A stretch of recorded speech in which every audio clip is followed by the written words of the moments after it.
का जो चौक इलाका है, इसका कई सौ वर्षों का व्यापारिक इतिहास है। प्रयागराज मंडल, फतेहपुर, कौशाम्बी, चित्रकूट, बांदा, मिर्ज़ापुर, आसपास जितने ज़िले हैं वहाँ के व्यापारी, बगल में मध्य प्रदेश का रीवा, सतना से जो ज़िले हैं वहाँ के व्यापारी भी प्रयागराज में इसी जगह पा करके व्यापार करते हैं, खरीदते हैं। और यहाँ के एक बहुत वरिष्ठ व्यापारी, बहुत हमारे अच्छे व्यापारी यहाँ पे हैं, उनसे आज बात करेंगे यहाँ की समस्याएं क्या हैं और यहाँ का ऐतिहासिक महत्व क्या है। ये आपका नाम? राम जी बताइए, जो जगह है इसका ऐतिहासिक महत्व क्या है? तो यहाँ पे सुनने में आया नीम का पेड़ है, इसका ऐतिहासिक महत्व क्या है? ये अंग्रेजों के ज़माने में लोगों को मार करके इसी नीम के पेड़ के नीचे रखा था।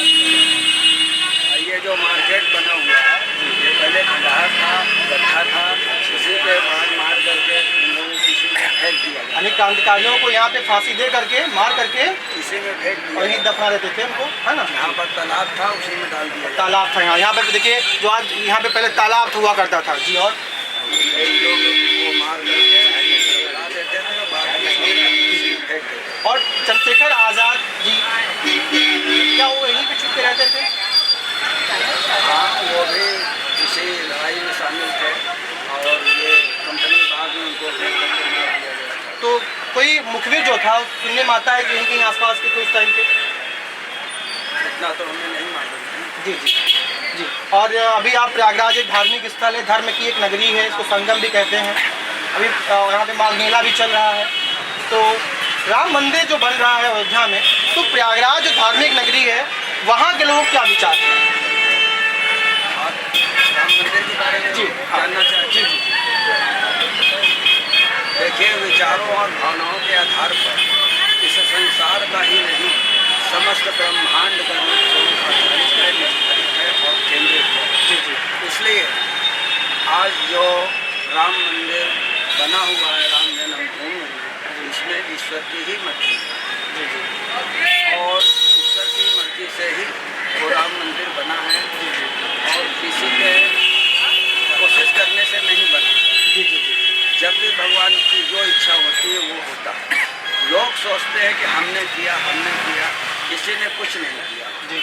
क्योंकि विचारों और भावनाओं के आधार पर इस संसार का ही नहीं, समस्त ब्रह्मांड का रूप स्वरूप आधारित है, निर्धारित है और केंद्रित है। इसका मतलब ये हुआ कि आज जो राम जन्मभूमि में राम मंदिर बन रहा है वो कर्मों का फल है। सामूहिक कर्मों का सामूहिक फल है। जो आज राम जन्मभूमि में राम मंदिर बनकर तैयार हुआ, जो सामूहिक कर्मों का सामूहिक फल है। कोई ये ना सोचे कि हमने किया, हमने बनवाया, ऐसा कुछ नहीं। ऊपर वाले की मर्जी से ही स्वयं श्री राम की मर्जी है, उनके मर्जी से बन रहा है, किसी व्यक्ति विशेष की मर्जी से राम मंदिर नहीं बन रहा है। लेकिन आज कहा जा रहा है कि बीजेपी इसका क्रेडिट लेने के चक्कर में पड़ी हुई है, कांग्रेस का कहना है, क्या सत्य है?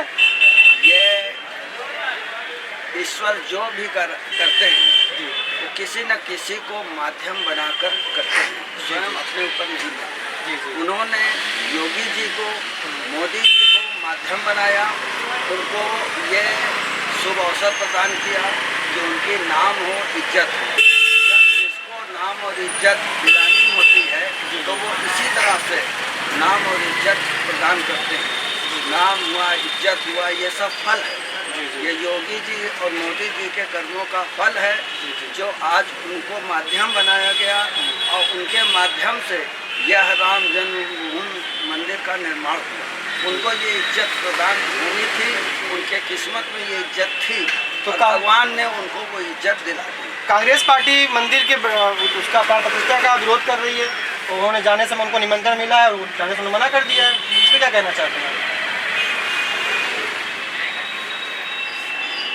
कांग्रेस जो भी बोल रही है वो ऐसा सोचते हैं कि हम बोल रहे हैं, वो नहीं बोल रहे। वो उसमें भी ईश्वर की मर्जी है, उसके वश में नहीं। वो समझता है कांग्रेस कि हम बोल रहे हैं विपक्ष बन करके, वो नहीं बोल रहे। वो उसके पूरे कर्मों का पूरा वो फल है, जो कानों से सुने वो भी फल है, जो वाणी से बोले वो भी फल है।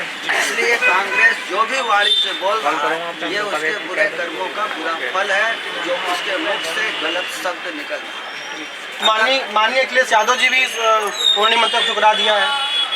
यही नियम सबके ऊपर है। जो भी विपक्षी है, उनका स्वभाव कर्म होता है। जैसा उनका सोच है वैसा फल के रूप में उनकी वाणी निकल रही है। विपक्षी के रूप में हम शब्द निकल रहे हैं। अगर मुख से अच्छे शब्द निकल रहे हैं तो उसमें भी भगवान की मर्जी है, और मुख से अगर गलत वर्ड निकल रहे हैं तो उसमें भी भगवान की मर्जी है। लोग सोचते हैं कि हमने ऐसा बोला, हमने वैसा बोला, कोई कुछ नहीं बोल सकता, क्योंकि एक गूंगा व्यक्ति कुछ बोल करके दिखाए, उसका जीभ भी है, मुख भी है, सब सही सलामत है, डॉक्टर ने भी ओके कर दिया, फिर भी बोल नहीं पाता। लेकिन आज इस दुनिया में जो लोग अच्छा बोलते हैं तो उसकी मर्जी से, गलत बोलते हैं तो उसकी मर्जी से, लेकिन उसकी मर्जी स्वयं खुद की मर्जी नहीं होती। उसकी मर्जी आपके विचार भावना पर आधारित है, निर्धारित है और केंद्रित है। देखिए आज हम ये चौक में प्रयागराज संगम क्षेत्र चौक इलाका है, ये इसका कई सौ वर्षों का व्यापारिक इतिहास है।